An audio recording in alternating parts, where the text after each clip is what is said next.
In the previous video, we got the login to work using a database. What's nice about following these videos is the database is actually a bonus criteria for the final project. So if you're able to implement a database in your final project, that'll be considered as bonus points. I had a student in class, she came up to me and she says, "Wow, you're basically going through all the criteria for the final project." I said, "Yeah, I know. If you go to class, then you're going to be rewarded for coming to class." So yes, we are going through these requirements of the final project.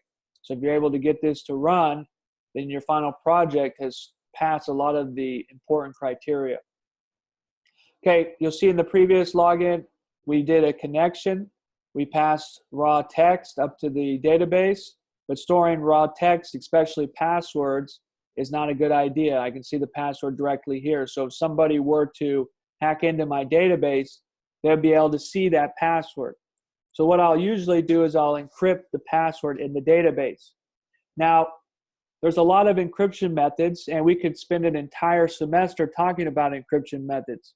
So I'm going to use a basic one. I'm going to update the users table. Okay, I'm going to set the password to an encrypted string. Okay, I'm going to set the user's password field equal to a SHA-1. Now, SHA-1 is a basic encryption method. It's not the strongest encryption method. It's one of the first encryption methods, but it'll work for this class. I'm going to SHA-1 the password they've already set, and I'm going to update the modified date. Since I'm changing a record, I don't want to update all the records. I only want to update the record where ID is equal to 1. Okay, if I don't have a where clause, the update will update every record in the database. In this case, I just want to update one record, so I'll put a where clause where ID is equal to 1. So we're going to update this record right here. So I'll execute this line. Okay, you'll see I have a incorrect. So let's see, what did I miss? Okay, I don't need to have a table here. Just update the users table. Set user's password to SHA-1 of what the password already was. So I'll run it. Okay, there's no user table, but there is a users table. So I'll put an S there, run it again. You'll see the green. If I do a select star from users, you'll see now the password's some weird, long, encrypted string, which is good. Okay, here's my SHA-1 of the pass text. Now the question is, I've now encrypted this password. And usually when you encrypt passwords, you want to use an encryption method that cannot be decrypted later.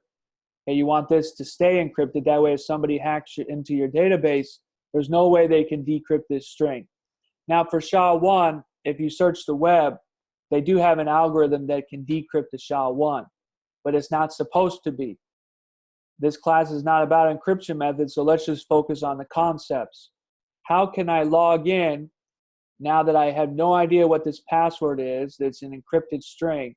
How can I do the login with this encrypted string? So I asked this in class. The student said, well, you just encrypt the string they type in the password field and compare the two encryption strings. And that's exactly right. So I'll never decrypt this password. What I'll do is the user will type their password in.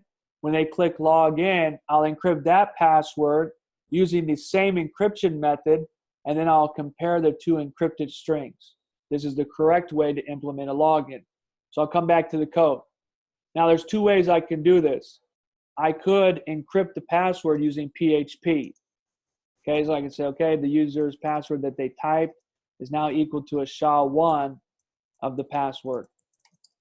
Okay, I can do this, but it's highly recommended that you use the same encryption on the same system. So we SHA-1 in the database, we should also SHA-1 in the database here. So how can I do that?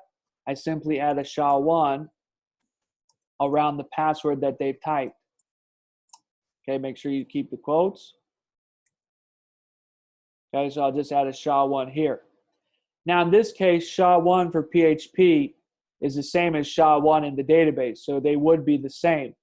But then there are some cases where PHP may encrypt the data differently than MySQL. So if you encrypt it with one system, try to continuously encrypt it with that system. That way you ensure that the results are the same. So I added SHA-1 here. Let's see if this will work. So I'll update the code on the server, come back to the browser, do a refresh, type in test, test, should get an error, type in test and pass, it should let me log in. So if I encrypt the password in the database, you'll want to encrypt the password the user types in and then compare those two encrypted strings. That's the correct way to implement a login. The other thing we need to prevent is URL hacking. So it's possible that I type in a query here. Maybe I do drop table users. And it's possible that I can run this query and then destroy your database or steal all your data. So I want to make sure I prevent against SQL injections into text fields. MySQL has a pre-built-in method to help us with this. So what I can do is I can use the MySQL library to help prevent us with SQL injections. So I'll take whatever the username is, and I'll run that through our MySQL connection. So it's MySQL I. They have a real escape string. So whatever the string is, it's going to escape it and make sure that it helps prevent against your SQL injections. Okay, what if they type in special characters? I'm going to encode those characters, and whatever they type in, I'm going to treat it as a string instead of an executable statement. I want to make sure I treat whatever they type in the username and password field as a string and not an executable statement, just in case they were to try to do an SQL injection and hack into our database. So I'll run a real string escape, make sure that it's treated as a string, then I'll build the query, run the query. Let's see if this continues to work. Okay, so if I try to execute a query here, okay, I just get an incorrect username and password. If I do test, pass, it should be able to let me log in. Go to page 1, page 2, log out. I typed the wrong one. I should get a nice error message here to let me know that the username and password was incorrect. Now I like when sites tell me incorrect username, or if I mess the password, they just tell me incorrect password. I don't like it when they say incorrect username or password. So what you could do is you can actually check one at a time. You can check username and password here. Maybe you also select their username and password and then tell them exactly what they did wrong. Okay, but this is a prototype.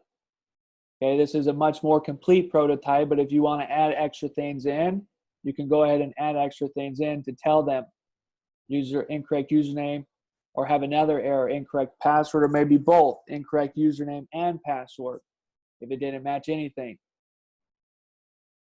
Okay, this is the end for this lecture. In the next lecture, I'll show you how to create a user from the front end. So continue on to the next video, and we'll go over the create user subdirectory and database with PHP. We'll see you in the next video.